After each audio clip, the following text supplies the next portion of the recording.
Olá a todos e a todas, sejam bem-vindas e bem-vindos ao canal do Observatório de Impactos. O vídeo de hoje, para alimentar nessa experiência de trazer a ciência para mais próximo do grande público por meio desses vídeos, eu vou falar de um tema que tem me agradado muito, seja como professor, como pesquisador, que é a junção da avaliação de impactos ambientais com a bioética. Então, o vídeo de hoje é para tratar de um tema absolutamente interdisciplinar, que pode servir para bastante aula aí, hein? Tem muita gente que está fazendo graduação, mestrado, doutorado, e aí a importância de se pensar esse vídeo é pensar a ética no processo de tomada de decisão no licenciamento ambiental.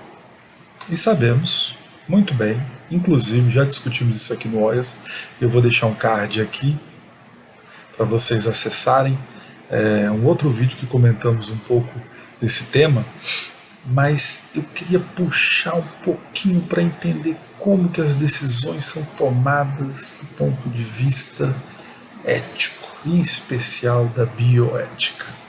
E aí, eu acho que tem alguns aspectos que precisam ser ditos para a gente até conseguir processar melhor como que isso ocorre, né? Como que ocorre a tomada de decisão no licenciamento ambiental. Então, o primeiro ponto que eu acho que é importante de pensarmos é que a ética ela tem um caráter regulador, né?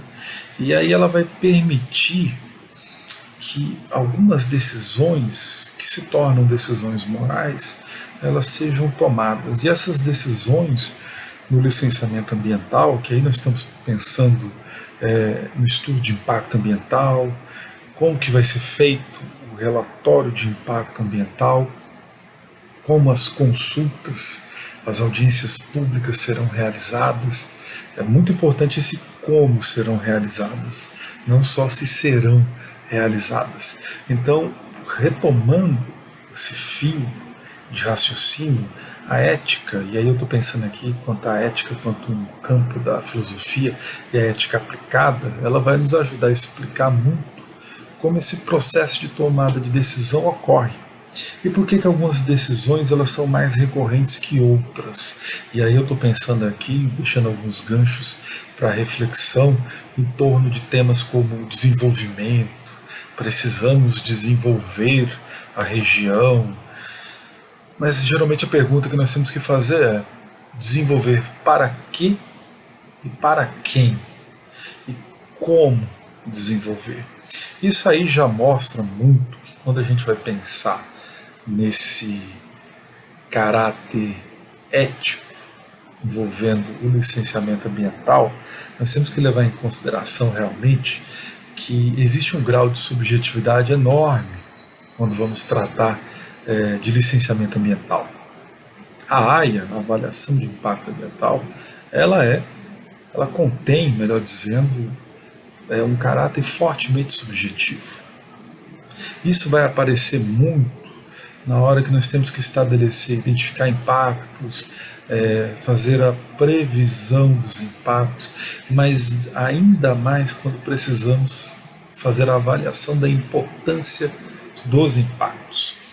E aí nós temos que reconhecer que no momento em que um termo de referência ele é produzido, quando um estudo de impacto ambiental ele é produzido, entregue para a obtenção da licença prévia, licença de instalação, licença de operação, existe um juízo de valor nesses documentos. Então não é porque a gente associa muito a avaliação de impactos ambientais à área das engenharias, um pouco da área das ciências ambientais, mas se formos parar para pensar a AIA enquanto um campo de estudo, mas até mais do que um campo de estudo, como um campo de trabalho, uma aplicação, ela é altamente interdisciplinar, multidisciplinar, e ela contém componentes altamente subjetivos em sua, vamos chamar, natureza, fazer um trocadilho nesse momento. Então, no momento que nós precisamos fazer um juízo, a gente tem um procedimento de avaliação de impacto ambiental, aí pensando do ponto de vista de identificação, quando a empresa, a consultoria, ela vai apontar, esse é o cenário de impactos que ocorrerão. Muitas vezes nós temos que escalonar, por isso que tem aqueles métodos, e talvez o mais famoso seja a matriz de Leopold, né? Que você pode trabalhar com médias ponderadas também, além de um caráter de classificação de categorias qualitativo mesmo, mas é totalmente subjetivo. Independente da forma como você vai usar essa ferramenta, que é a matriz de Leopold, ela é fortemente subjetiva. Mas isso não quer dizer que você produzir uma checklist, fazer uma matriz de Leopold seja alguma coisa que não serve para nada. Não falei isso. Mas é importante reconhecer que nesses procedimentos nós temos que tomar decisões, nós temos que estabelecer critérios e muitas vezes pesos para poder apontar o que deve ser prioritário no enfrentamento desses impactos que são previstos. E isso vai apontar como, quando vamos pensar a avaliação de impactos ambientais, esse caráter de juízo de valor, ele não desaparece em nenhum momento. O pior é quando se busca tentar dar um caráter objetivo para algo que é subjetivo. Então eu vou dar um exemplo dos critérios de importância. E aí em qualquer aula de avaliação de impacto, você vai ver que quando a gente vai falar de critérios de importância, vai aparecer impactos de proporções negligenciáveis, impactos mínimos, grande importância. Só a adoção desses termos já vai implicar um juízo de valor. O que necessariamente vai ser um impacto de proporção negligenciável? E aí volta aquele ponto. Negligenciável para quê, para quem e como vai se dar esse impacto de proporção negligenciável. Então, essa profusão de sentidos, vamos falar dessa forma, vai reforçar que essas expressões elas não vão ser universalizáveis no seu entendimento. Então, muitas vezes elas podem serem interpretadas de formas muito distintas. Por exemplo, entre os técnicos e o público. E mesmo variando entre os estudos de impacto ambiental que são produzidos lidando com locais muito próximos e às vezes com empreendimentos também muito similares. Então, a importância de você reconhecer o caráter subjetivo e que há um componente de juízo de valor, ou seja, há uma abertura para uma avaliação ética dos procedimentos envolvendo a avaliação de impacto, licenciamento ambiental, é absolutamente fundamental para uma melhora qualitativa de todo esse procedimento. Então fala-se muito de que o licenciamento ambiental no Brasil ele é muito devagar, moroso, mas temos que levar em consideração que o corpo técnico, e aí eu estou pensando no nível do IBAMA, mas a gente pode pensar também em níveis estaduais e municipais, você tem um déficit de pessoal significativo. Então você tem que levar em consideração que esses técnicos eles podem se encontrar sobrecarregados. E se estão sobrecarregados, a saúde mental provavelmente vai ser prejudicada. Sendo prejudicada, o próprio caráter técnico da decisão pode ser prejudicado também. E isso pode fazer com que haja um atraso em todo o procedimento de licenciamento ambiental. E não estou nem levando em consideração o fato de que é possível que esse estudo de impacto ambiental que chega, ele seja um desastre, sem um adequado levantamento de impactos bióticos, ou físicos ou antrópicos. Então,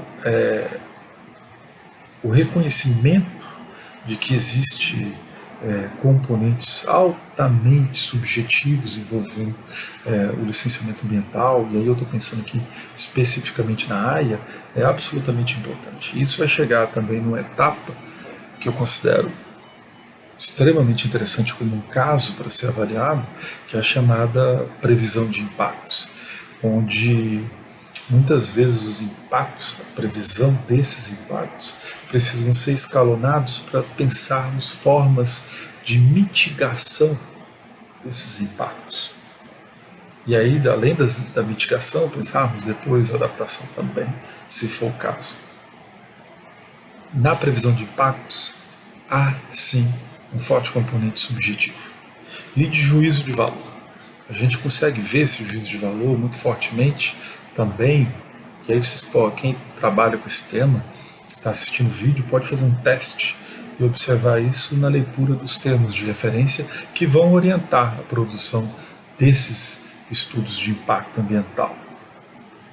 Ali nós podemos observar que muitas vezes esses termos de referência são absolutamente estruturais, amplos e deixam passar impactos que serão significativos, sejam antrópicos ou bióticos. E muitas vezes, na escolha de você ter que... E aí eu estou pensando do ponto de vista do empreendedor, que contratou uma consultoria, essa consultoria vai ter que lidar com o fato de que os impactos antrópicos, por algum indicador que tenha sido criado para mensurar os impactos antrópicos eles vão ser maiores que os bióticos. Então, o licenciamento ambiental, todo o procedimento, como ele tem um caráter fortemente subjetivo, o que causa mais comoção pública? Um impacto que, por exemplo, vai ocorrer no meio antrópico ou no meio biótico.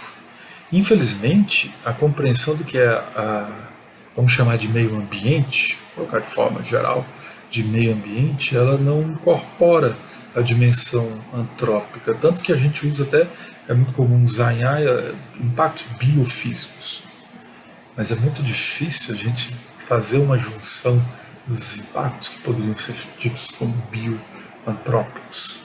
É quase como se fosse uma separação mesmo. E aí isso é importante também quando a gente vai pensar nas formas de indenização ou de compensação financeira ambiental. E aí, é minha opinião, como pesquisador da área, isso traz um custo. Não é internalizado o custo ambiental de todo o procedimento, mas isso também traz um custo de oportunidade muito forte para pensarmos aquilo que a própria Constituição Federal diz de um meio ambiente equilibrado. Então o vídeo de hoje basicamente foi mais um bate-papo rápido sobre como que nós podemos juntar os debates éticos ou especialmente bioéticos com a avaliação de impactos ambientais e em especial em algumas etapas do que nós vamos entender como a avaliação de impactos ambientais, como a identificação de impactos ou, em especial, a previsão de impactos e a avaliação da importância de impactos. Eu acho que era isso que eu gostaria de comentar. Agradeço a audiência e a paciência e até o próximo vídeo. Como diria o filósofo Exterminador do Futuro T-800, hasta la vista, baby.